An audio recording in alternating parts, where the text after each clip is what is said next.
लेकिन इस दफ़ा एटलीस्ट ये हुआ है कि अपेरेंटली जो इंडिपेंडेंट असेसमेंट्स हैं, मसलन जो वर्ल्ड बैंक और जो बाकी उनकी असेसमेंट्स हैं रिगार्डिंग जो अनएम्प्लॉयमेंट की शरह है पाकिस्तान के अंदर, उसको लगता है कि गवर्नमेंट जो है वो ओन कर रही है, क्योंकि जो वर्ल्ड बैंक का नंबर है उसके मुताबिक 10.3% जो है वो शरह है हमारे यहाँ अनएम्प्लॉयमेंट की। तो डू यू थिंक, क्योंकि गवर्नमेंट ने तो आफ्टर आई थिंक बहुत अरसा हो गया उन्होंने कोई लेबर सर्वे नहीं किया, तो उसको वो मान रहे हैं कि ये ऑथेंटिक नंबर? बिल्कुल उसको मान रहे हैं, ना सिर्फ उसको मान रहे हैं, जो सेक्रेटरी फाइनेंस है उन्होंने एक पार्लियामेंट्री कमेटी की ब्रीफिंग में ये नंबर इंडोर्स किया और उन्होंने इसको वहाँ पे बोला, जिसका मतलब है कि वो खुद अपनी प्रेजेंटेशन में ये नंबर लेके आए थे और दैट शोज के गवर्नमेंट इस नंबर को ओन कर रही है। ओवरऑल जो अभी भी सरकारी तौर पर हमारे पास नंबर अवेलेबल है, जो लास्ट सर्वे हुआ था वो 2021 का है। उस वक्त जो बताया गया हुकूमत की तरफ से कि जो आपका पाकिस्तान का जो अनएम्प्लॉयमेंट रेट है, नंबर ऑफ पीपल जिनके पास नौकरियां नहीं है, वो 6.3% था 2021 में।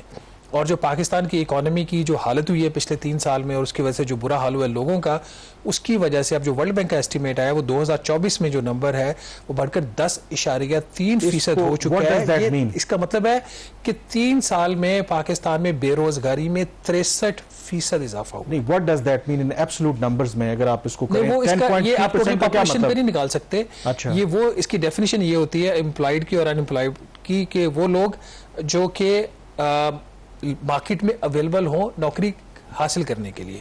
एक ऐसी कैटेगरी, एक तो एक लेबर फोर्स की इसकी कैटेगरी आती है कि कितने साल का जो आपका जो शख्स है वो एलिजिबल है जॉब करने की। मतलब मैं अगर आसान अल्फाज में लेट से कि 100 अफराद हैं जो जॉब की एलिजिबल हैं, तो उसमें से 10 के पास नौकरी नहीं है। ठीक है, इस पे एक चीज। और ये लेकिन ये पॉपुलेशन, टोटल पॉपुलेशन इसका ताल्लुक नहीं होता, ये लेबर फोर्स से इसका ताल्लुक होता है। कितने अफराद नौकरी ढूंढ रहे हैं और उसमें से इतने को नौकरी नहीं मिली।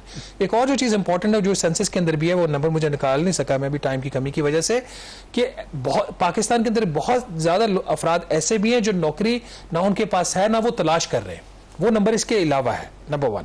नंबर 2, आपकी जो पाकिस्तान के अंदर जो गुर्बत का नंबर भी है उसका भी कोई ऑफिशियल नंबर हमारे पास नहीं है, वो भी वर्ल्ड बैंक का नंबर है।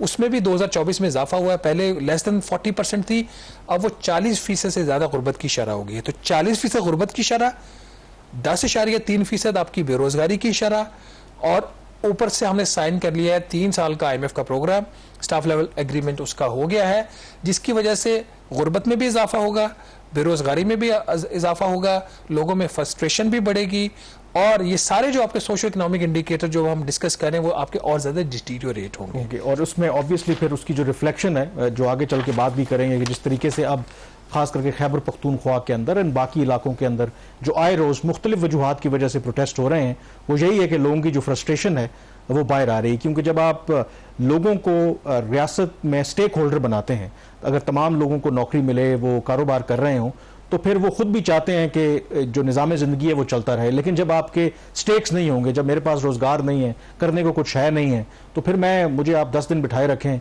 मैं रोड बंद करके बैठा रहूँगा क्योंकि मुझे तो कोई फर्क नहीं पड़ रहा। तो 2014 के धरने में ये कहा जाता था ना, कुछ लोगों को पैसे दिए गए थे, तो जो खासतौर पर जो मौलाना कादरी साहब हैं, क्या नाम था उनका, ताहिर कादरी साहब, उनके लोगों को कहा जाता है उनको डेली वेजेस के तौर पर भी वो लोग लाए गए थे। तो अब और बहुत कुछ लोगों को वो पैसों की बात करते हैं, कुछ लोगों को बिरयानी कहते हैं, खिला के लाया जाता है। इंसेंटिव अनएम्प्लॉयड लोग होते हैं ना, उनके पास करने को कुछ नहीं है, देहातों में वो बेरोजगार फिर रहे हैं, तो उनको जलसों में भी लेके आया जाता है जब इलेक्शंस के दिन होते हैं। सरमायाकारी, जो गैर मुल्की सरमायाकारी, वो भी एक फैक्टर होता है कि आपके मुल्क में नई फैक्ट्रियां लग रही हों, बाहर से नई सरमायाकारी हो रही हो, उसके हवाले से भी जो सेक्रेटरी फाइनेंस ने नंबर शेयर किया national assembly standing committee of finance के साथ, कि ये जो साल ख़त्म हुआ है इसमें total foreign direct investment Pakistan में तकरीबन $1.7 बिलियन है, ये से भी कम। और ये जो नया साल शुरू हुआ है इसका भी जो उनका एस्टिमेट है वो सिर्फ $2.1 अरब का है, और $400 मिलियन वो इंक्रीज दिखा रहे हैं, ये भी प्रोजेक्टेड है। इसका मतलब ये हुआ 25 करोड़ का मुल्क है और आप $1.7 बिलियन से आप $2.1 बिलियन नए साल के लिए दिखा रहे हो, विच मीन्स कि हुकूमत को खुद भी कोई इतना इस पे भरोसा नहीं है कि इनको को बड़ी गैर मुल्की सरमायाकारी साल पाकिस्तान आ रही। अदरवाइज ये नंबर $2.1 बिलियन ना होता, ये $5 अरब होता, ये $10 अरब होता। बट यहाँ पे जो सेक्रेटरी फाइनेंस ने ऑफिशियली नंबर दिया है NS standing committee on finance को, जिसमें फाइनेंस मिनिस्टर खुद भी मौजूद थे, वो $2.1 बिलियन का। एक और जो पॉइंट का, जब सब कुछ हो इस तरह के हालात, फिर हुकूमतों की कोशिश होती है कुछ स्पेशल इनिशिएटिव्स लिए जाएं, लोगों को फैसिलिटेट करने की कोशिश की जाए। बट हमारे नाज़रीन बजट के कुछ हालात ऐसे हो गए हैं कि चंद दिन पहले एक बजट पास होता है नेशनल असम्बली से, और कल जो फाइनेंस मिनिस्ट्री ने अपनी एक रिपोर्ट रिलीज़ की है उसमें एक बड़े चौंका देने वाला नंबर है कि जो हुकूमत की खालिस्तान आमदन सूबों को उनका हिस्सा देने के बाद जो बजट में नंबर अप्रूव हुआ था वो 10,300 अरब रुपए का था। कंपेयर टू दैट जो कल एक report medium term budget strategy paper release किया वजारत खजाना ने अपनी वेबसाइट के ऊपर, वो मौजूद है, उसमें ये नंबर 9100 अरब रुपया दिखाया गया है।